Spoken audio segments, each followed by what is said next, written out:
আজকের ভিডিওটি মূলত একটি সচেতনতামূলক ভিডিও, যেখানে আপনি মেন সুইচ বাদ দিয়ে শুধু এমসিবি সার্কিট ব্রেকার লাগালে ভবিষ্যতে আপনার সাথে যে দুর্ঘটনাটি ঘটতে পারে সেটি সরাসরি ভিডিওর মাধ্যমে আপনাদের দেখিয়ে দেওয়ার চেষ্টা করছি।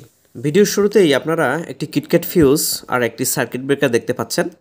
সার্কিট ব্রেকারটার উপরে এবং কিটক্যাট ফিউজের উপরে আমরা একটি তার শর্ট করে নিয়েছি, আর একটি প্লাগের সাথে কিছু তার আসলে কানেক্ট করে আমরা নিয়েছি। তো এখানে সংযোগ দেওয়ার জন্য তারটা আমাদের দরকার হবে, তাই আর এবারে আমরা কিটক্যাট ফিউজটা খুলে নিয়ে আমরা কিটক্যাট ফিউজের নিচের প্রান্তে আমরা লাল তারটা কানেক্ট করে দেব এবং সার্কিট ব্রেকারটার নিচের প্রান্তে আমরা নিউট্রাল তারটা কানেক্ট করে দেব।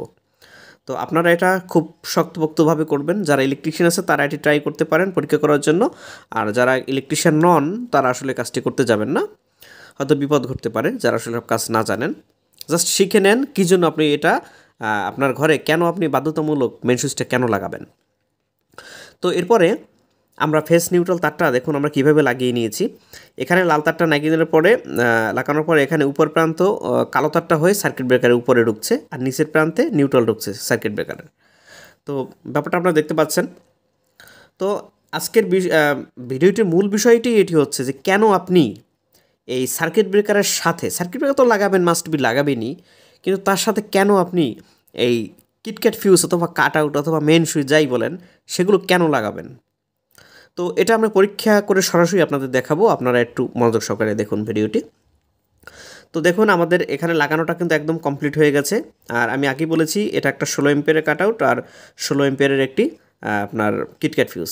আর এই ফিউজের যে তারটা দেওয়া আছে, এই ফিউজের তারটা আমরা পরিবর্তন করে একটু চিকন দিয়ে দেবো যাতে 16 এম্পিয়ার লোড নিতে পারে এমন একটা, কারণ আমি চাই না এত বড় মোটা তার দিয়ে আমি যদি কোনো শর্ট সার্কিট করি, যেহেতু আমাদের এখানে যদি কোনো শর্ট সার্কিট হয় আমার মেন মিটার যে আছে আমার বাসা বাড়ির, সেটা যেন কোনো সমস্যা না হয় সেজন্য আমি এটা করছি।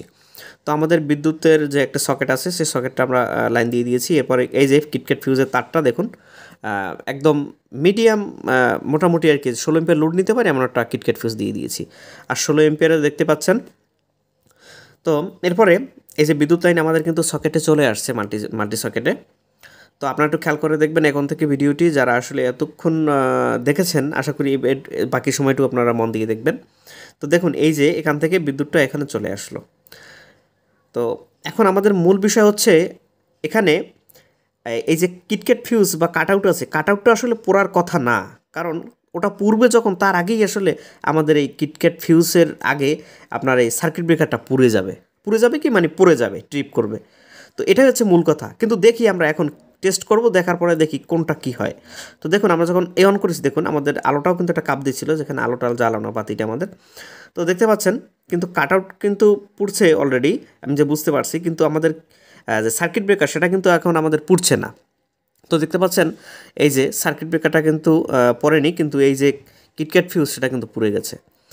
তো এই যে আমরা যখন অন অফ করছি তখন কিন্তু একদম ঠিক আছে, কিন্তু আসলে এটা পড়ছে না, ভিতর থেকে হয়তো কোনো মেকানিজম, কোনো সমস্যা বা স্প্রিং লুজ হয়ে গেছে। তো যাই হোক কিছু একটা হবে, এই জন্য আসলে আমাদের সার্কিট ব্রেকারটা আসলে নষ্ট হয়ে গেছে। এখন আমাদের মূল বিষয় হচ্ছে আপনার বাসা বাড়িতে যদি এরকম একটা শর্ট সার্কিট হতো তখন কিন্তু মেন সুইচ থাকলে মেন সুইচটা পুড়ে যেত, কিন্তু বাই চান্স আপনি এই কাট আউটটি আপনি লাগালেন বা মেন সুইচটা আপনি লাগালেন না, তখন আপনার কী পরিস্থিতি হতে পারে একবার ভাবতে পারেন আপনি। আপনার ঘরে তার তো একদম পুড়ে জ্বলে যেতই, আপনার ঘরও আগুন জ্বলে যেত। আর যদি একটা এই কিটক্যাট ফিউজ থাকে তাহলে কিন্তু এই সমস্যাগুলো আর হয় না। তো আশা করি আপনার ব্যাপারটা বুঝতে পারছেন কী জন্য আপনারা লাগাবেন।